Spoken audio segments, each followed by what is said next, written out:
نماز میں سب سے پہلے کیا ہے؟ اللہ کی طرف توجہ. انی وجہت وجہی للذی فطر السماوات والارض حنیفا وما انا. پھر اللہ سے ہم کلامی اقدام، وہ انائے صغیر اور انائے کبیر کے مابین مکالمہ، اور اس کا نتیجہ وہ روح جو ہے اندر، اس میں ایک حرارت پیدا ہو، عشق خداوندی کی حرارت اس کے نتیجے میں پیدا ہونی چاہیے، جس کو تاپنے سے تعبیر کیا جاتا ہے. تو اس کی وہ بھی ایک کیفیت جو ہے نماز میں پیدا ہو جانی چاہیے، جس کی کہ اب مجھے یاد آ گئی، جس کی سب سے بڑی کیفیت وہ ہے جو حضور کی رات کی نمازوں میں ہوتا تھا. آپ باجماعت جب نمازیں پڑھتے تھے لوگوں کے ساتھ، تو میرے علم میں نہیں ہے کہ وہ کیفیت کبھی باجماعت نماز میں حضور کی ہوئی ہو، لیکن جب رات کو آپ کھڑے ہوتے تھے تو آپ کے سینے میں سے ایسی آوازیں آتی تھی کہ جیسے کوئی ہانڈی جو ہے چولہے پر چڑھی ہوئی ہے، جیسے اس کے اندر کھدبت کھدبت کی آواز آتی ہے جبکہ پانی ابل رہا ہو، ایسی آوازیں آتی تھی. محمد الرسول اللہ صلی اللہ علیہ وسلم، یہ وہ حرارت، یہ ہانڈی پک رہی ہے اندر، اور یہ کس سے میں پک رہی ہے؟ یہ عشق خداوندی، محبت خداوندی کی آگ ہے کہ جو بھڑک اٹھی. یہ ہے نماز کا اصل باطن، نماز کی. لیکن یہ ہے کہ مجمع میں ہونے والی یہ بات نہیں ہے. مجمع میں تو نماز کے قواعد، ضوابط، اس کے اندر دوسرے پہلو ہوں گے. باجماعت نماز سوائے فجر کے زیادہ طویل نہیں ہونی چاہیے. کچھ پتہ نہیں، کوئی ضعیف ہے، کوئی مریض ہے، کوئی مسافر ہے، یہ لیکن اپنی نماز اس میں آپ کو اختیار حاصل ہے. ایک ایک سجدہ جو ہے آدھے آدھے گھنٹے کا کیجئے. کیفیت ہوتی ہے کسی وقت انسان کی کہ جی چاہتا ہی نہیں کہ سجدے سے سر اٹھائے، پڑھا رہا ایک سجدے، کوئی بات نہیں. لیکن یہ کہ وہ نماز اور ہے، یہ نماز اور ہے، اس کے آداب اور ہے، اس کے آداب اور ہے. بعض حضرات انہی چیزوں کو اندر فرق و امتیاز نہ کرنے کی وجہ سے گڑبڑ کرتے ہیں. احناف کے نزدیک فرض جماعت بڑی ہلکی ہونی چاہیے، اس میں لمبے لمبے سجدے اور لمبے لمبے جو ہے رکوع والی بات جو ہے درست نہیں ہے، اس لیے کہ جماعت ہے، نہیں معلوم کس کا کیا معاملہ ہے، کوئی ضعیف ہے. کبھی ایسا ہوتا تھا کہ عورتیں بھی جماعت میں شریک ہوتی تھی، صرف یہ کہ ان کی صف پیچھے ہوتی تھی. کسی کا کوئی بچہ رو رہا، اب اس بیچاری کی اپنی جو کیفیت ہوگی، اس کو کہاں نماز کی طرف اس کا اس وقت دل لگے گا جبکہ بچے کے رونے کی آواز آ رہی. اس اعتبار سے فرض نمازوں کی کیفیات کچھ اور مطلوب ہے، اور اصل میں وہ رات کی نماز جو ہے اپنی انفرادی نماز، اس کی کیفیت اور ہے. بخاری شریف میں حضور پاک کا ارشاد ہے کہ اس طرح نماز پڑھو جس طرح تم مجھ کو نماز پڑھتے دیکھتے ہو. سوال یہ کہ حضور نے کس طرح نماز پڑھی، جبکہ بخاری شریف میں حضور نے رفع یدین کی نماز پڑھی ہے. بخاری شریف میں حضور نے رفع یدین کی نماز پڑھی ہے. دیکھیے حضور نے مختلف طریقوں اختیار کیے مختلف اوقات میں. اب صحابہ کا طرز عمل یہ ہوتا تھا کہ مثلاً ایک روایت آتی ہے کہ ایک صحابی حضور سے ملنے آئے تو بدوی تھے، دیہات کے آدمی تھے. انہوں نے حضور کو دیکھا کہ آپ کا گریبان کھلا ہوا تھا، آپ نے بٹن لگائے ہوئے نہیں تھے. پھر انہوں نے ساری عمر اپنے گریبان کے بٹن نہیں لگائے کہ میں نے محمد کو اس طرح دیکھا ہے صلی اللہ علیہ وسلم. اب یہ ان کا جذبہ ہے، ان کی نیکی ہے، اتباع کا جذبہ ہے. یا ایک سفر میں کسی کو دیکھا، کسی نے دیکھا کہ حضور ایک درخت کے نیچے سے ہو کر گزرے، اب وہ جب بھی جاتے تھے ادھر اس کے نیچے سے ہو کر گزرتے تھے، چاہے اس کی کوئی مقصد نہیں، لیکن یہ بھی ایک اتباع کا جذبہ. تو اس میں یہ ہے کہ نماز کی بعض چیزیں ایسی ہیں کہ جن میں معلوم ہوتا ہے کہ حضور کچھ اس میں رد و بدل کرتے رہے. کبھی آپ نے ہاتھ بالکل کھلے چھوڑ کر بھی نماز پڑھی ہے، کبھی آپ نے ہاتھ نیچے باندھے ہیں، کبھی اوپر باندھے ہیں. اسی طریقے سے رفع یدین کبھی ایسا بھی ہوا ہے کہ آپ نے وہ کی ہے جیسے کہ اہل حدیث حضرات کرتے ہیں، اور جیسے کہ یہ شیعہ کرتے ہیں وہ اس سے بھی زیادہ کرتے ہیں. رفع یدین اہل حدیث سے آگے ہیں، وہ بہت آگے ہیں رفع یدین کے اندر. اور ایک رائے یہ ہے کہ حضور نے آخری زمانے میں آ کر سارے رفع یدین چھوڑ دیے تھے سوائے یہی جو تکبیر تحریمہ کے وقت. اب یہ روایات، اب یہ بحث ہو جائے گی علمی، کس روایت کا کیا مقام ہے، کس کی کیا حیثیت ہے. بخاری شریف میں جو روایت ہے وہ یہی ہے رفع یدین کی، جو آپ صحیح کہہ رہے ہیں. لیکن یہ کہ بخاری شریف واحد کتاب تو نہیں ہے حدیث کی، مصنف عبد الرزاق ایک کتاب ہے، اور اسی طریقے سے اور اس میں یہ کہ امام مالک کے پیروکار، حالانکہ امام مالک مدینے کے دارالہجرہ کے امام ہیں، وہ رفع یدین نہیں کرتے. امام شافعی کے کرتے ہیں، امام مالک کے نہیں کرتے، امام ابو حنیفہ کے نہیں کرتے. تو ان چیزوں میں بہت زیادہ پریشان ہونے کی ضرورت نہیں. اصل جو معجزہ ہے حضور کا اور اسلام کا وہ یہ ہے کہ 1400 برس گزر گئے لیکن نماز کے ضمن میں اتنا اختلاف نہیں ہے کہ تمام مسلمان باجماعت نماز نہ پڑھ سکیں. دیکھیے رفع یدین کرنے میں جماعت ٹوٹی نہیں، آپ نے کیا یا نہیں کیا، جماعت کی فارمیشن برقرار رہی. فرض کیجئے کوئی شخص یہ سمجھتا کہ پہلے سجدہ ہے پھر رکوع ہے، تو اب یہ دو آدمی ساتھ نماز نہیں پڑھ سکتے، جن میں سے ایک کے نزدیک پہلے رکوع ہے پھر سجدہ ہے، دوسرا یہ سمجھتا ہے کہ نہیں پہلے سجدہ ہے پھر رکوع ہے. نہیں ہو سکتا، ان کی جماعت اب جمع نہیں ہو سکتی. یا کسی کا یہ خیال ہو کہ جیسے ہر رکعت میں رکوع ہے کہ سجدہ بھی ہے، کہ وہ ایک سجدہ کر کے کھڑا ہو جائے، اب ظاہر بات ہے دوسرا شخص جس کے نزدیک 2 سجدے وہ ایک اور سجدہ کرے گا، فارمیشن ٹوٹ گئی، اب وہ 7 نماز نہیں پڑھ سکتا۔ 1400 برس بیت گئے، مشرق بعید سے مغرب بعید، پوری دنیا آج تو کوئی کونا ہے ہی نہیں جہاں مسلمان نہ ہو، لیکن جو سالڈ مسلمان جو ہیں وہ تو آپ سمجھیے کہ انڈونیشیا سے لے کر موریتانیہ تک تو مسلمانوں کی کتنی بڑی تعداد، لیکن کہیں ایسا نہیں ہے کہ آپ کی فارمیشن چھوٹتی ہو، کوئی ایسا مسلک نہیں ہے جس میں یہ خیال ہو کہ مغرب کی رکعت میں 2 ہیں جیسے فجر کی ہے، نہیں، کوئی 3 رکعتیں، کوئی ایسا مسلک نہیں جس میں یہ معلوم ہو کہ فجر کی رکعتیں 3 ہیں 2 نہیں ہے، عصر کی 2 ہیں یا 4 6 ہیں، وہی رکعتیں، وہی رکعت کی ترتیب، پہلے کھڑے ہونا ہے، پھر رکوع ہے، پھر کھڑے ہونا ہے، پھر سجدے میں جانا ہے، پھر بیٹھنا ہے، پھر سجدہ، پھر کھڑے ہونا، فارمیشن نہیں ٹوٹتی، شیعہ ہو سنی ہو، اور اس میں حنفی ہو مالکی ہو شافعی ہو حنبلی ہو زیدی ہو ظاہریہ ہو، کوئی بھی ہو، کسے باشد تمام مسلمان مل کر جماعت سے نماز ادا کریں گے اور ان کی جماعت ٹوٹتی، یہ ہے جس کو ہمیں سمجھنا چاہیے۔ یہ کیوں ہے؟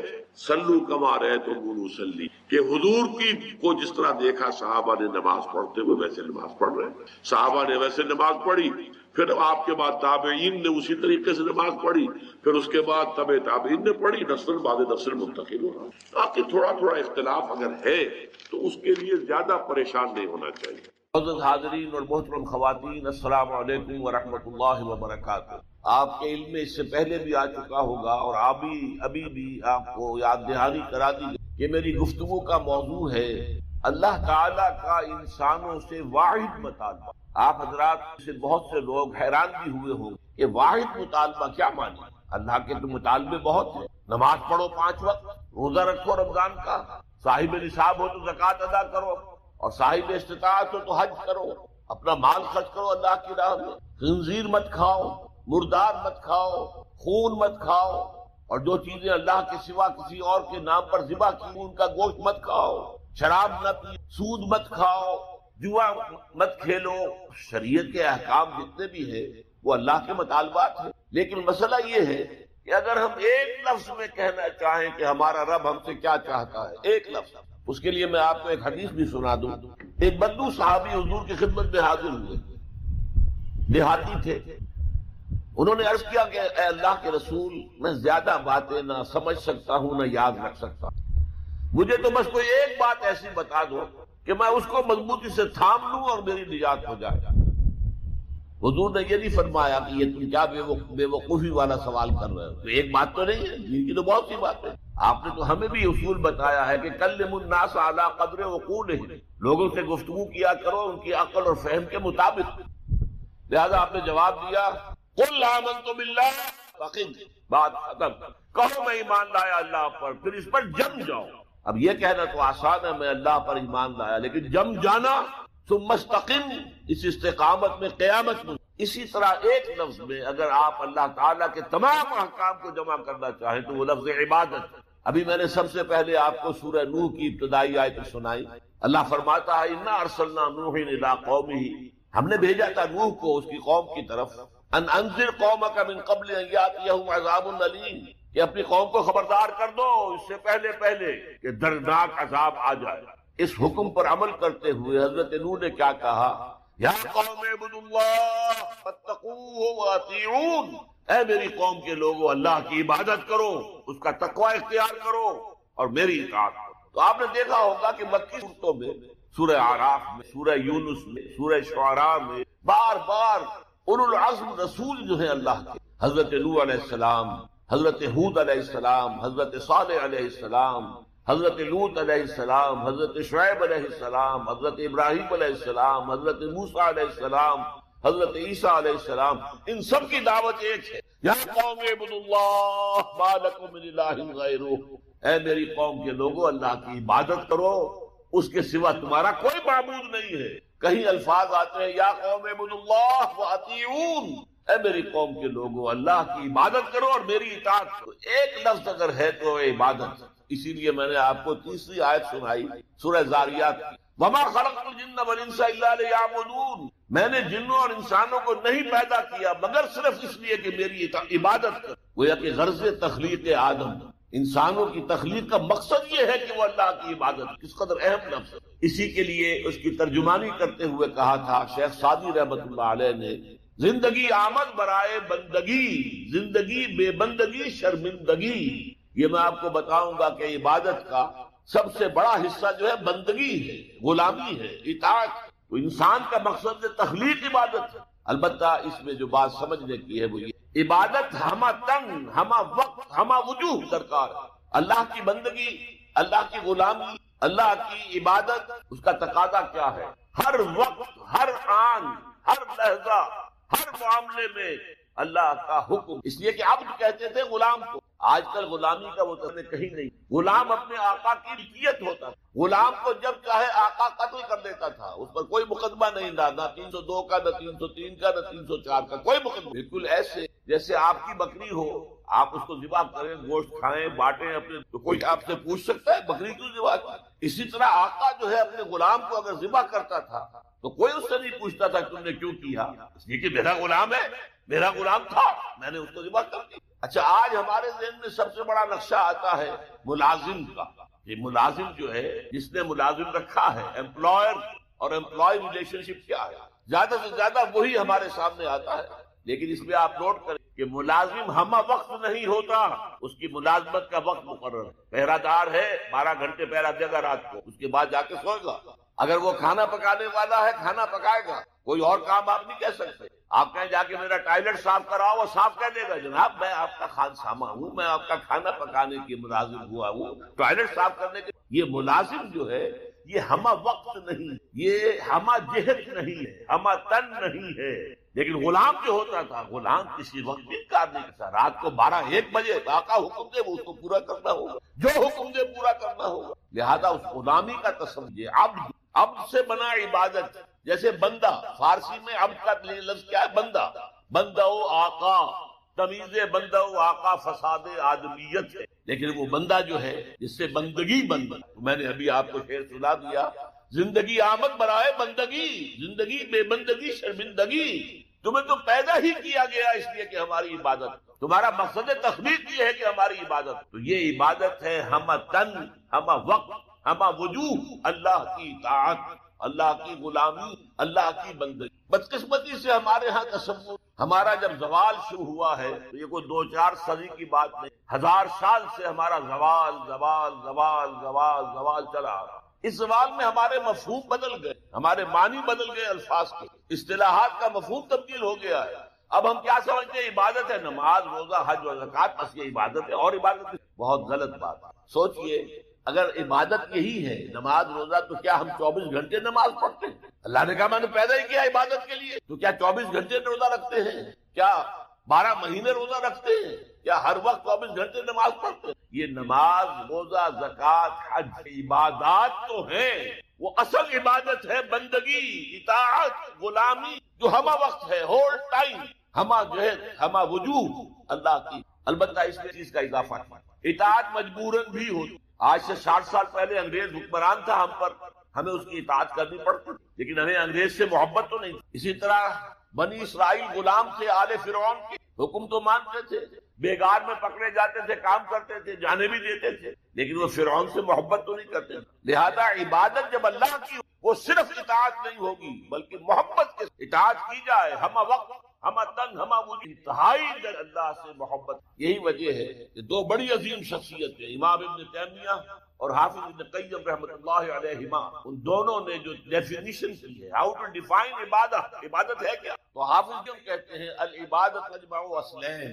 2 چیزوں کو جمع کرنے سے عبادت بنتی، غایت الحب وغایت الذل والخضوع، حد درجے میں اللہ سے محبت کر اور حد درجے میں اس کے سامنے جھکانا، جو فرمان ہو حاضر۔ البتہ عبادت کا چیز ہے وہ ہے اطاعت۔ جیسے میرا یہ 2.5 منٹ کا بدن، اس کی اصل حقیقت وہ جان ہے، وہ جان نہ ہو تو جلد از جلد نہلا کے دھلا کے کفن پہنا کے قبر میں اتار دیں کہ کہیں خام خواہ جو ہے جل سڑ نہ جائے۔ اصل سے جان ہے، جان تو نظر نہیں آتی، نظر تو جسم لہذا اطاعت کا جو جسم ہے وہ ہے عبادت کا جسم ہے، اطاعت وہ نظر آتا ہے۔ اللہ کا حکم ہے نماز پڑھو، نماز پڑھتے نظر آتا ہے۔ اللہ کا حکم ہے روزہ رکھو، ہم نے روزہ رکھا تو سامنے ہم کو معلوم ہو گیا کہ نہیں۔ اللہ کا حکم ہے زکوٰۃ دو تو ہم زکوٰۃ دیں تو پتہ چلتا ہے کہ ہم نے۔ اللہ کا حکم ہے کہ اگر صاحب استطاعت ہو تو حج کرو، جب ہم کو نظر آتا ہے کہ لیکن عبادت جبکہ اس میں حد درجے کی محبت، الا لا ایمان لمن لا محبت له، الا لا ایمان لمن لا محبت، الا لا ایمان لمن لا محبت له۔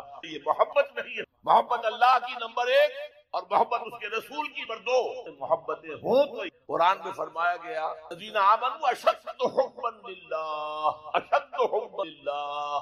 اشد کا لفظ آپ جانے شدید ترین، جو واقعی صاحب ایمان ہے وہ شدید ترین محبت کرتے ہیں اللہ کے، اور رسول نے اپنے بارے میں فرما دیا بہت لا یؤمن احدکم حتی اکون احب الیہ من والدہ والناس اجمعین۔ سے کوئی شخص مومن نہیں ہو سکتا جب تک کہ میں اسے اس کے باپ سے، اس کے بیٹے سے اور تمام انسانوں سے زیادہ محبوب نہ ہو جائے۔ محبت نظر تو نہیں آتی، نظر آئے گی اطاعت، اللہ کا حکم مانا، رسول کا حکم مانا، لیکن یہ اطاعت عبادت تب بنے گی اللہ کی محبت کے جو سرشار ہو۔ چنانچہ قرآن میں بڑی عمدہ مثال ہے، جب حضرت موسیٰ علیہ السلام پہلی مرتبہ فرعون کے دربار میں مذاق اڑایا، یہ آیا ہے یہ موسیٰ اور یہ ہارون اس کا بھائی، اور یہ ہم پر حکم چلانا چاہتے ہیں، وَقَوْمُهُمَا لَنَا عَابِدُونَ، حالانکہ ان کی قوم تو ہماری عابد قوم ہے، غلام قوم۔ اب یہاں عبادت کی کیا معنی؟ بنی اسرائیل اسے نہیں، وہ بادشاہ کی پرستش نہیں کرتے تھے لیکن بادشاہ کی اطاعت کرنے پر مجبور تھے، اطاعت کرتے۔ اس کو اس نے کہا وَقَوْمُهُمَا لَنَا عَابِدُونَ، کی قوم جو ہے وہ تو ہماری عابد ہے، عبادت گزار ہے، ہماری غلام ہے، ہماری اطاعت شعار ہے، وہ کیا حق ہے ہماری بلکہ میں آؤں۔ اچھا کوئی کہہ دے فرعون کا لفظ ہے، آپ اسے لے آئے، اللہ کا لفظ۔ ملاقات میں موسیٰ علیہ السلام نے جب دعوت، فرعون نے طنز الم نربک فینا ولیدا، اے فرعون، اے موسیٰ تم وہی نہیں ہو جسے ہم نے اپنے گھر میں پالا پوسا۔ اللہ تعالیٰ کے موسیٰ کو صندوق میں بند کر کے دریائے نیل میں ڈال دیا تھا ان کو۔ وہ محل کے پاس سے گزر رہا تھا کہ وہاں کچھ عورتیں دریا پر آئی ہوئی نہانے وغیرہ کے، انہوں نے وہ تابوت جو تھا سر پکڑ لیا، اور اتنے خوبصورت، یہ فوراً سمجھ میں آ گیا تھا یہ کوئی اسرائیلی بچوں کے بارے میں حکم تھا کہ فوراً اگر لڑکا ہو لڑکی ہو۔ یہاں حضرت آسیہ تھی، فرعون مسلمان بنی اسرائیل نے کہا فرعون لا قرۃ اعین لی ولک، دیکھو ہمارے ہاں اولاد میں تو میرے اور تمہارے لیے آنکھوں کی کتنا خوب۔ لہذا اللہ تعالیٰ نے ایک جگہ سورہ طٰہٰ میں احسان کیا حضرت موسیٰ پر، وَأَلْقَيْتُ عَلَيْكَ مَحَبَّةً مِّنِّي، میں نے اے موسیٰ تم پر اپنی محبت کا پرتو ڈال دیا تھا۔ ایسی محبت خدا بندی، ایسا اس کا جذبہ ابھرا، لوگوں محل میں پلے ہیں۔ اس کے بعد پھر تک اولاد نہیں تھی، بعد میں اولاد ہو گئی، جو دعا بعد میں اولاد پیدا ہونے والا شہزادہ وہ حضرت موسیٰ کو اپنا بڑا بھائی سے، تو حضرت موسیٰ کو جب تانا دیا الم نربک فینا ولیدا، اے موسیٰ تم وہی نہیں ہو جسے ہم نے بچپن میں پالا پوسا، ہمارے ٹکڑوں پر پلے اور آج ہمارے منہ کو آ رہے ہیں۔ جواب کا دل کا نعمت منها علی ان عبدت بنی، بڑا احسان کہ مجھے اپنے گھر میں پال دیا اور میری ساری قوم کو غلام بنا رکھا ہے۔ ان عبدت بنی اسرائیل، یہاں بھی لفظ عبادت، تو لفظ عبادت کا پہلا اطلاق اطاعت پر، البتہ اس کو جو ہے وہ محبت روح نظر نہیں آئے گی، نظر آئے گا۔ لہذا عبادت کا جس اطاعت، اللہ کی اطاعت ہمہ تن ہمہ وقت ہمہ وجود، اور اللہ کی اطاعت کا راستہ اللہ کے رسول کی بمصطفیٰ برساں خشرا کے دی ہمہ ہوں، اگر بہو نہ رسیدی تمام بول حبیب، اپنے آپ کو مصطفیٰ صلی اللہ علیہ وسلم پہنچا دو۔ اگر وہاں تک نہیں جاؤ گے تو یہ سب بولہبی ہے، پھر باقی ساری باتیں اس کا اسلام سے کوئی تعلق۔ اور حضور کی حدیث میں آپ کو سناتے ہیں لا یؤمن احدکم حتی اکون احب الیہ من والدہ وولدہ والناس اجمعین، کوئی شخص مومن ہو ہی نہیں سکتا جب تک کہ میں اسے تمام انسانوں سے، یہاں تک کہ اپنے اگر یہ نہیں کوئی وطن پرست ہے، وطن کی محبت کی وجہ سے کوئی نیک کام کر رہا ہے، اس کا وہ کام وطن پرستی کے کھاتے میں جائے گا، خدا پرستی کے کھاتے میں۔ کوئی قوم پرست ہے، اپنے قوم کی محبت میں کچھ کر رہا ہے، تو اس کا وہ نیک کام قوم پرستی کے کھاتے میں جمع ہوگا، خدا کی پرستش کے لیے۔ یہ ہے موٹیو کا فرق، اور یہ ہے موٹیو اہمیت، اور اس کا تعلق ہے ایمان باللہ اور ایمان بالآخر۔ ایک حدیث میں حضور نے فرمایا کہ قیامت کے دن سب سے پہلے 3 اشخاص کا معاملہ پیش۔ ایک وہ تھا کہ جو اللہ کی راہ میں جنگ کرتا ہوا مارا گیا تھا، دنیا میں شہید سب۔ ایک وہ تھا جسے اللہ نے علم بہت دیا تھا اور اس نے علم کو پھیلایا، پھیلایا، خوب پھیلایا۔ اور ایک وہ جس کے پاس جس کو اللہ نے بہت دولت دی تھی، اور اس نے دولت جو ہے نیکی کے کاموں میں، بھلائی کے کاموں میں، غربا، یتاما، مساکین کے لیے۔ اب اللہ پوچھے گا ان شہید صاحب سے کہ دیکھو میں نے تمہیں صحت دی، جسمانی قوت دی تھی، تم نے کیا کیا؟ وہ کہے گا اے اللہ میں نے تیرے لیے قتال کیا اور اپنی جان دے دی۔ اللہ فرمائے گا کذبتا، تو نے جھوٹ بول، انک قد قاتلت لئن یقال جریء، تو نے تو یہ جنگ میں حصہ لیا تھا اس لیے کہ تیری شجاعت کا ڈنکا بن جائے، تیری جرأت کی شہرت ہو جائے۔ وقد قیلا، وہ کہا جا چکا، اب یہاں تمہارے لیے کچھ نہیں ہے۔ اور فرشتوں کو حکم ہوگا اور اوندے منہ گھسیٹتے ہوئے اس کو جہنم میں ڈال۔ یہی حشر ہوگا اس عالم کا، تو نے وہ نیکی کا کام کیا تھا، لئن یقال عالم، کہا جا چکا دنیا میں، ڈنکا بج چکا تمہاری شہرت۔ اب اس میں نوٹ کیجئے، اگر کسی عالم کے علم کا ڈنکا بج جائے، اس کی اپنی نیت وہ نہیں تھی تو اس کے اندر کوئی خرابی نہیں۔ یہاں معاملہ نیت کا ہے۔ اگر نیت یہ ہو کہ میرے علم کی شہرت ہو، میرے ہاتھ چومے جائیں، مجھے نذرانے پیش کیے جائیں، تو پھر وہی حشر اس کا ہوگا کہ اوندھے منہ گھسیٹ کر جہنم میں ڈال دیا۔ یہی حشر اس سخی کا ہوگا جس نے سخاوت کی تھی، جس کی سخاوت کے ڈنکے بج گئے تھے، اس کا بھی یہی حشر۔ تو انما الاعمال بالنیات، اور یہاں نیکی کی بحث میں سب سے پہلے ولکن البر بر من آمن باللہ والیوم الآخر۔ اب جو والملائکۃ والکتاب والنبیین، ان تینوں کو جمع کر لیجئے، اس سے مراد ہے نبوت اور رسالت۔ ملائکہ وحی کا ذریعہ ہے جو انبیاء تک لے کر آتے ہیں، اس وحی کا جو ریکارڈ مرتب ہوا وہ کتابیں ہیں، اور جن پر وہ وحی آئی وہ نبی ہیں۔ ان تینوں کو جمع کر رسالت، ایمان باللہ، ایمان بالآخرہ اور ایمان بالرسالت۔ اب اس کا تعلق کیا ہے نیکی کے ساتھ؟ یہ ذرا گہری بات دیکھیے۔ نیکی کا جذبہ بھی جو انسان کے پیشنز ہوتے ہیں وہ اندھے بہرے ہوتے ہیں۔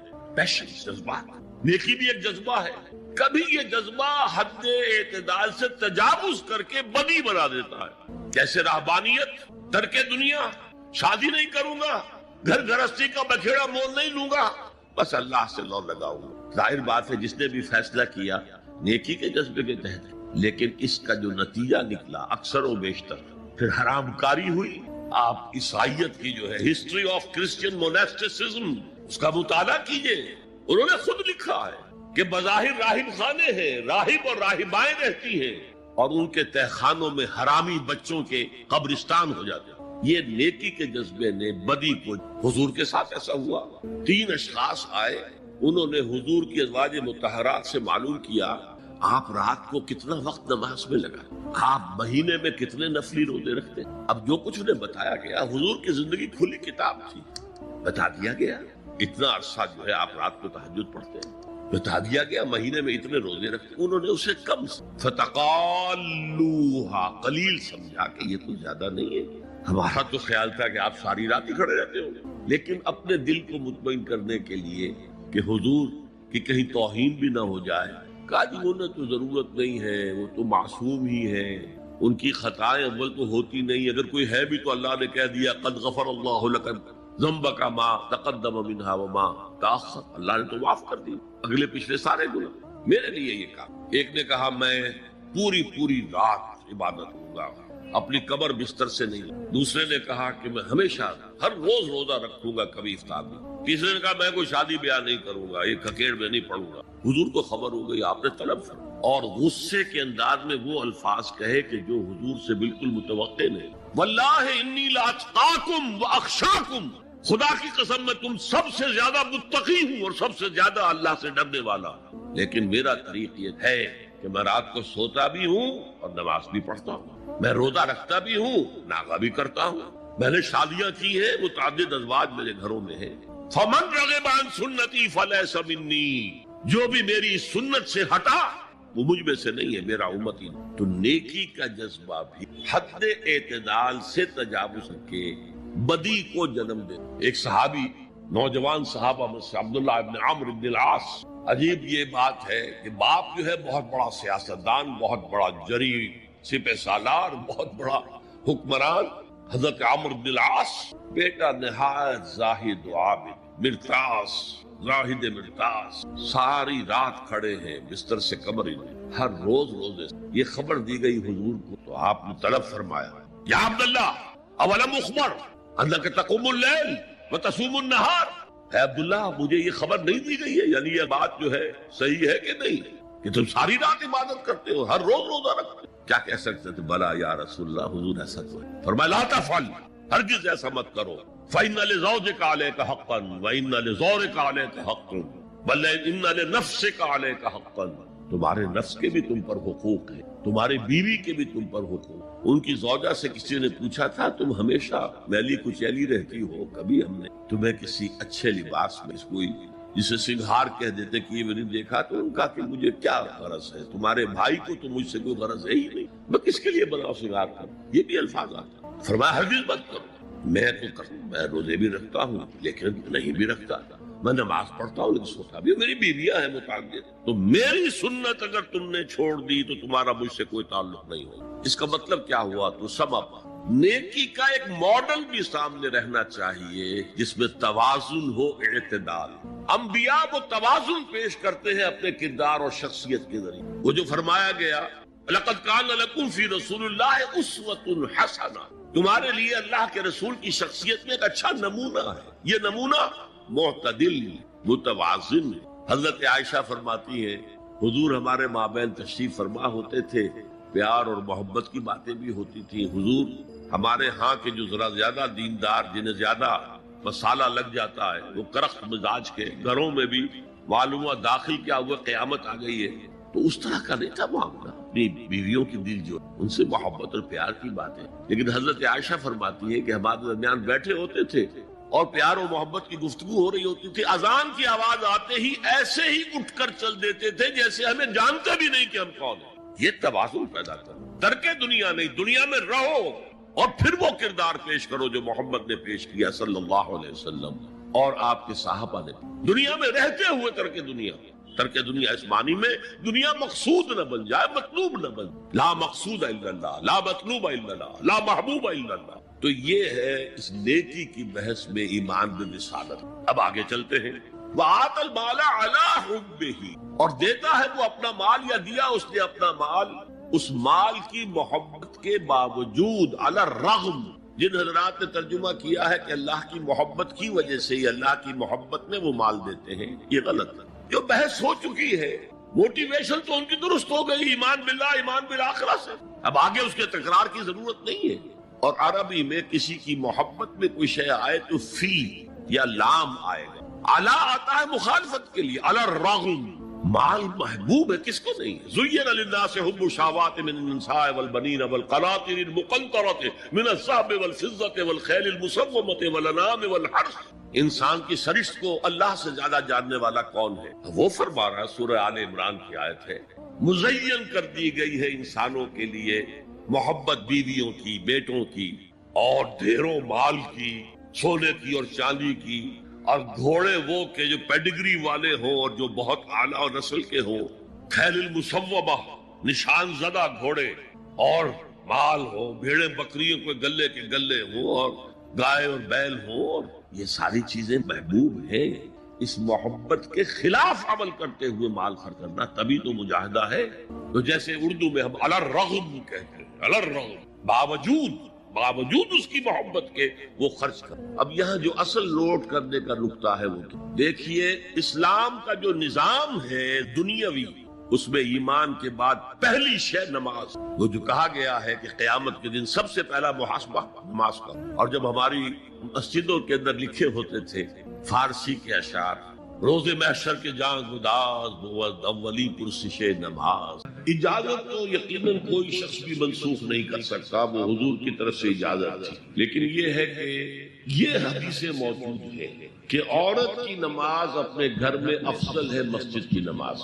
عورت کی گھر میں نماز افضل ہے، گھر کے صحن سے بہتر ہے دالان میں، دالان سے بہتر ہے کمرے میں، کمرے سے بہتر ہے اس کی کوٹھڑی میں جو سائیڈ میں کوئی ہو، اس لیے کہ عورت اسلام کے نزدیک مستور ہے، مستورات ہم کہتے ہیں، چھپا کر رکھی جانے والی چیز۔ تو یہ تعلیمات تو ہے، لیکن یہ کہ کوئی پابندی، کوئی اس کی حرمت جو ہے وہ میرے نزدیک ثابت ہے۔ کہ حضرت موسیٰ علیہ السلام کا آپ کو معلوم ہے کہ کوہ طور پر اللہ تعالیٰ سے ہم کلامی کا شرف حاصل کرتے ہیں، گفتگو ہو رہی ہے لیکن اللہ نظر نہیں آ رہا۔ اب اس کو اپنے اوپر تاریخ کیجئے کہ صاف سامنے آتے بھی نہیں، ساتھ چھپتے بھی نہیں. یہ جو صورتحال تھی کہ اگر کسی کی آپ آواز سن رہے ہیں، کلام سن رہے ہیں، سامنے نہیں آ رہا، تو آپ کے دل میں خواہش پیدا ہوگی کہ ذرا سے یہ پردہ بھی اٹھا دیا جائے، مجھے دیدار بھی حاصل ہو جائے.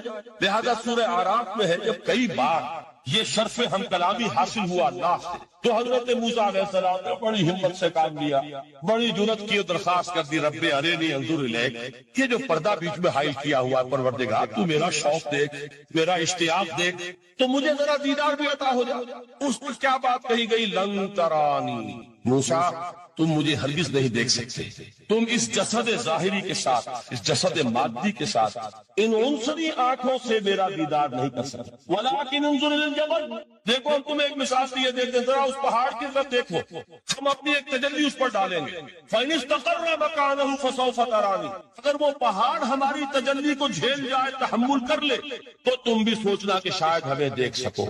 اس کے بعد ہوا کیا؟ فَلَمَّا تَجَلَّى رَبُّهُ لِلْجَبَلِ جَعَلَهُ دَكًّا وَخَرَّ مُوسَىٰ صَعِقًا، جب اللہ تعالیٰ نے پہاڑ پر اپنی ایک تجلی ڈالی تو وہ پہاڑ جو ہے پھٹ گئے. اور موسیٰ، دیکھیے براہ راست تجلی موسیٰ پر نہیں ہے، یہ انڈائریکٹ مشاہدہ ہے تجلی ربانی کا کہ جو پہاڑ پر ہوئی ہے، اور پہاڑ کی جو کیفیت ہوئی ہے اس کے مشاہدے سے حضرت موسیٰ بے ہوش ہو کر فَصَعِقَ مُوسَىٰ خَرَّ مُوسَىٰ صَعِقًا.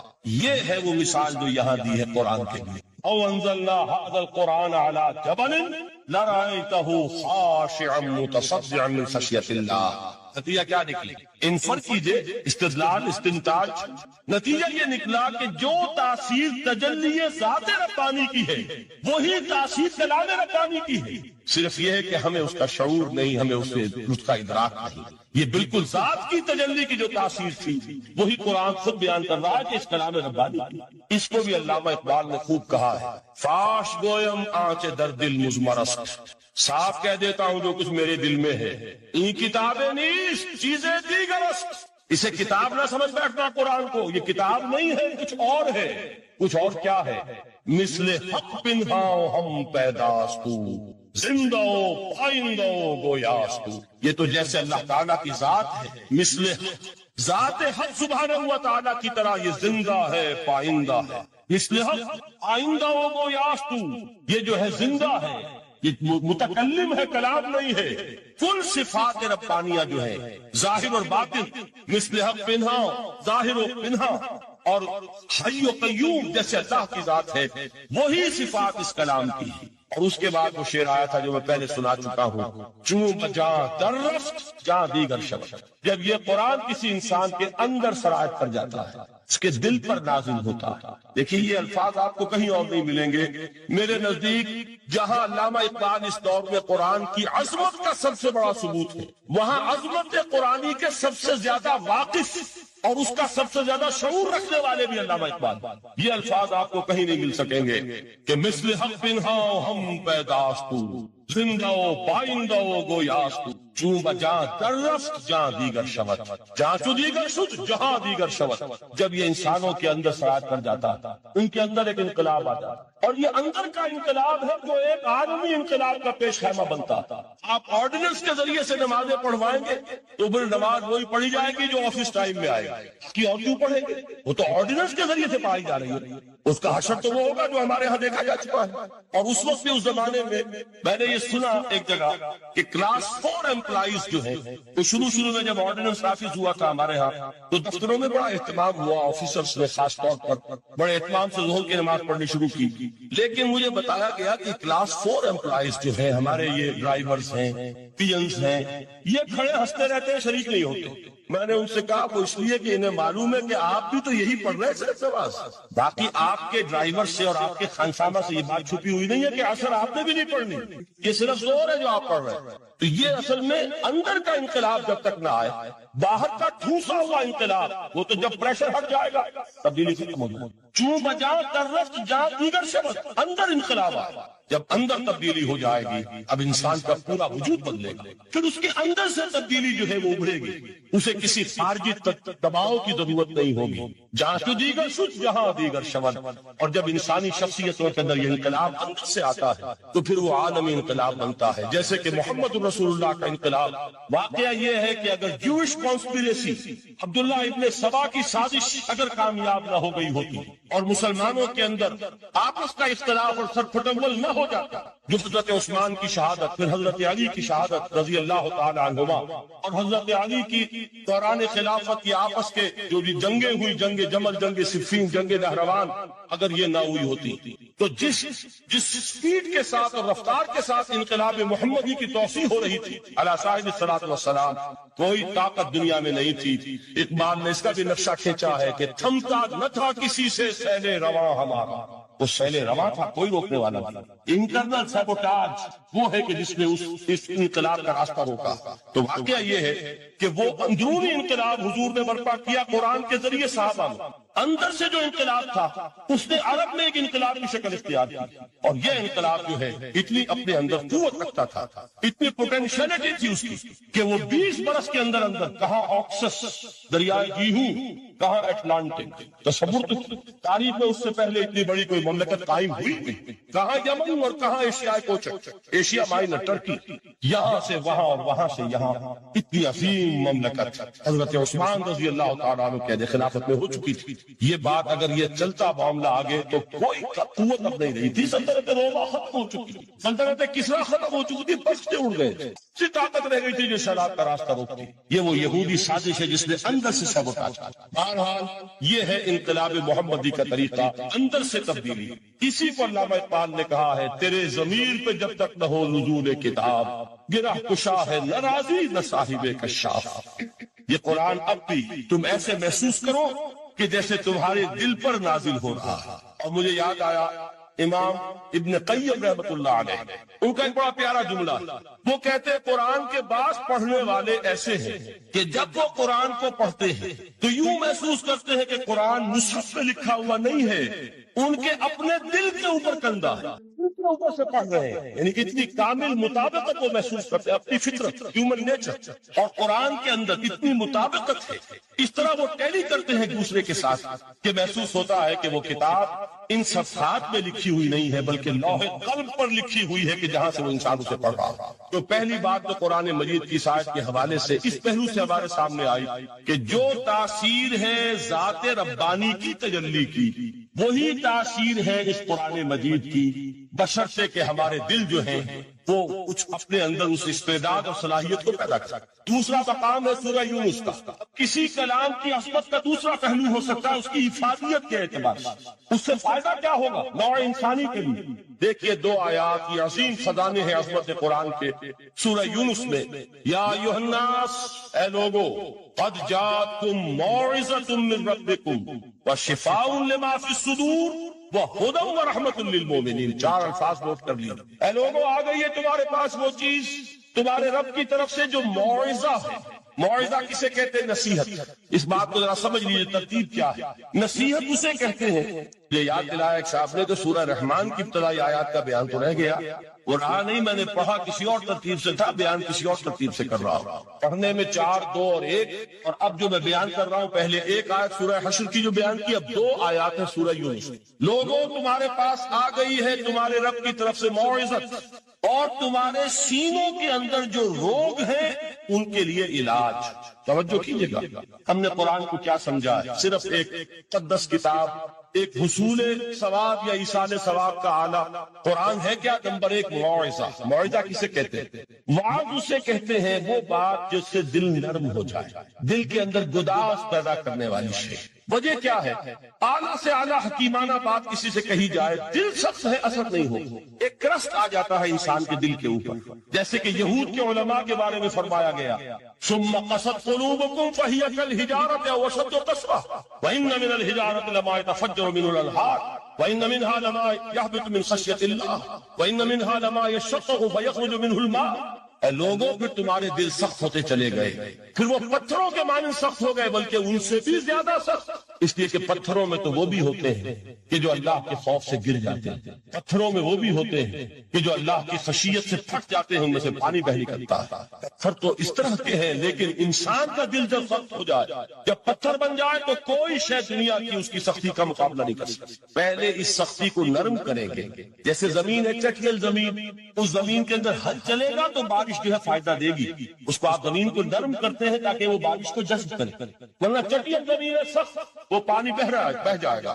اور وہ زمین کے اندر جذب نہیں ہوگا۔ تو پہلا لفظ استعمال کیا موعظہ، یہ قرآن واعظ ہے، نصیحت ہے، دلوں کو نرم کرتا، دلوں پر جو گرفت آ گیا ہے سخت اسے توڑتا، اس میں ہل چلاتا ہے۔ پھر کیا کرتا ہے؟ پھر جب یہ جذب ہوتا ہے، شفاء لما فی الصدور، جو سینے کے روگ ہیں ان کے لیے شفا۔ اب آپ غور کیجئے گا، علامہ اقبال نے انہی دو اعتبارات سے مسلمانوں کا مرثیہ کہا کہ مسلمانوں نے اس قرآن کو نہ موعظہ کے لیے استعمال کیا اور نہ تزکیہ نفس کے لیے استعمال کیا، بلکہ اس کو تو صرف بنا لیا ہے وہ جان آسانی سے نکالنے کا نسخہ یا ایصال ثواب کا۔ چنانچہ کہتے ہیں واعظ کے لیے واعظ دستاں زنو افسانہ بند، واعظ جو ہے ہمارے داستانے کہتے ہیں تو ہر سے اون بلند، اس کے بیان میں معنی تو ہوتے ہیں بہت ہی گھٹیا نیچے کے، الفاظ کا شکو ہوتا ہے، الفاظ بہت اونچے ہوتے ہیں۔ از خطیب و دینمی گفتارے با ضعیف و شاذ و مرسل کارے، سارا بات و نصیحت جو ہو رہا ہے وہ ضعیف حدیثوں کے ذریعے سے، ضعیف روایات بخاری کی ہو، مسلم کی ہو، ترمذی کی ہو، ابن ماجہ کی ہو۔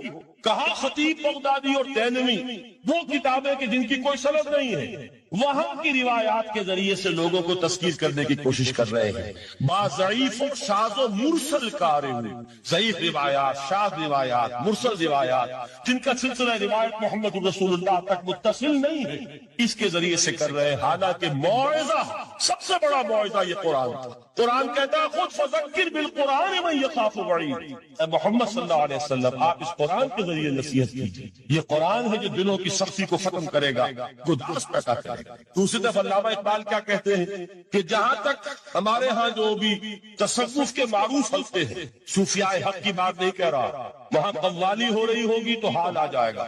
صوفی پشمینہ پوشے حال مست، شراب نغمہ قوال مست، قوال سے جو کچھ مل رہا ہے، حال آ رہا ہے، مستی آ رہی ہے، کیف اور سرور حاصل ہو گیا ہے۔ صوفی پشمینہ پوشے حال مست، شراب نغمہ قوال مست، لیکن یہ کہ اس کی محفل میں دردمی سعادت بقرآن محفلش، اس کی محفل میں قرآن کا کہیں گزر نہیں ہے۔ جبکہ محمد رسول اللہ صلی اللہ علیہ وسلم کی بھی ایک محفل ہوتی تھی، محفل سماع۔ وہ محفل سماع کیا تھی؟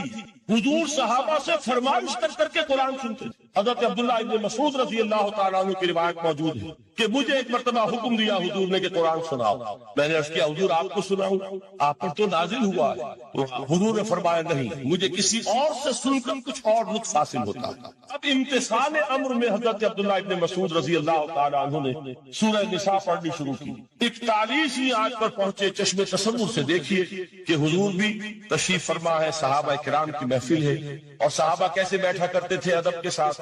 ایک روایت میں الفاظ آئے ایسے بیٹھتے تھے ساکت و صامت ہو کر، بالکل خاموش، سکون، ساکن اور ساکت و صامت، کہ جیسے ان کے سروں پر پرندے بیٹھے۔